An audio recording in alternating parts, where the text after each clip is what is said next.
Hello everyone, welcome back. So in this video, we are going to understand the Leetcode problem number 3689. It's a very important problem because it's a logically good, right? So you can do some brainstorming, okay? So before going that, let's try to understand the given things. The given things what we have is we have given the nums and the k we have given, okay? So nums is a array of length n and integer k we have given. And what is it is saying that you can choose the array, right? It is saying you need to choose exactly k non-empty subarray, right? Basically you can choose the same subarray multiple times, but how many times you have to choose? Number of k times, because it is saying you need to choose exactly k non-empty subarray, right? So subarray can start from left to right, right? That it is saying that, right? It is also saying you subarray may overlap. May overlap means what? You can choose the same subarray multiple times, okay? The same subarray, exact same, right? This is what the question says here, okay? So the value of the subarray is defined as you have to take this max value of the subarray and the mean value you have to do the minus. So this is called the value of the subarray. And what you need to do, you have to find the total value of the all the chosen subarray. Basically, first of all, you can choose the same subarray multiple times.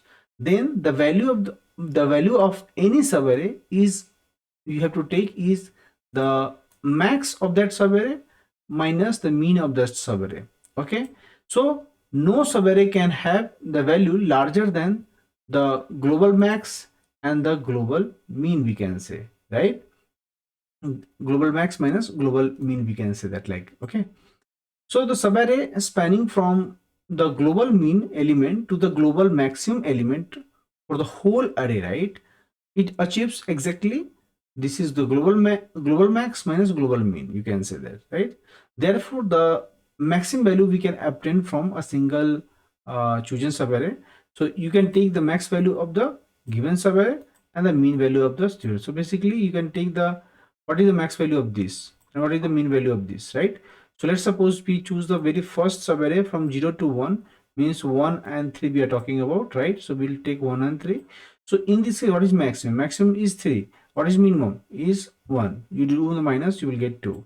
Similarly, you can take 0 to 2, right? It's a subarray.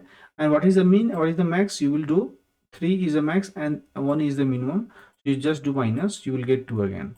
So what you need to do, you got 2 from here, 2 from here. You just need to do the sum, you will return the 2. So this is exactly what we need. Since the same array can be chosen repeatedly, so the optimal strategy is to choose such a subarray which is equal to the k times, we can say that, okay? Basically, if there is k times, so what you can do is you know that you will get the same array again, right? The result will be the same, right? Because 2 and 2 will come. So you just need to do that 2 plus 2, rather than you can say 2 into 2 into the resultant, that will also give you the 4, right? This is what we are going to do, guys, and that's will give you the O of n as a solution. Otherwise you will go to the n square. So don't try with the n square, you try with the O of n, right? Because we know that how many subarray we need? K. Each subarray should give the result what? The same, right? So you just need to multiply with that. Otherwise you will go to the O of n square, okay? Let me show you the code so you can understand easily.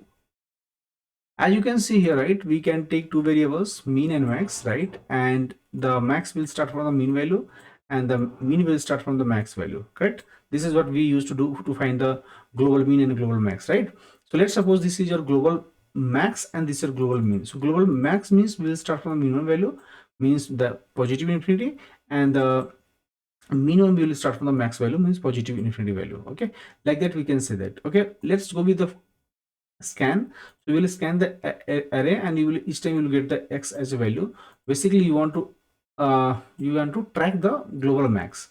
So you will do math.max and you will each value will check out the array, right? Similarly we do with the array, right? Another value, the mean value. Once you find that, you will just need to do what? The global max minus global mean, right? You will get the value and you know how many subarray you need, means k subarrays you need. So you just do the multiply, right? and to parse this, because its return type is long, you need to do that, so it will work for you. Okay, this is what we have, guys. This is working 100%, and it will give you the best time and space complexity. Let me know in the comment section if you have any doubt, and if you're struggling with the DSA preparation, you can join our online classes. And for the time complexity, space complexity, so the time complexity is O of n, because we are iterating over the O of n, and for the space complexity it will go with O of 1, because we are not taking any extra spaces. Okay, still if you want, let me know in the comment section and we'll go from there. Thank you so much. I'll see you in the next one.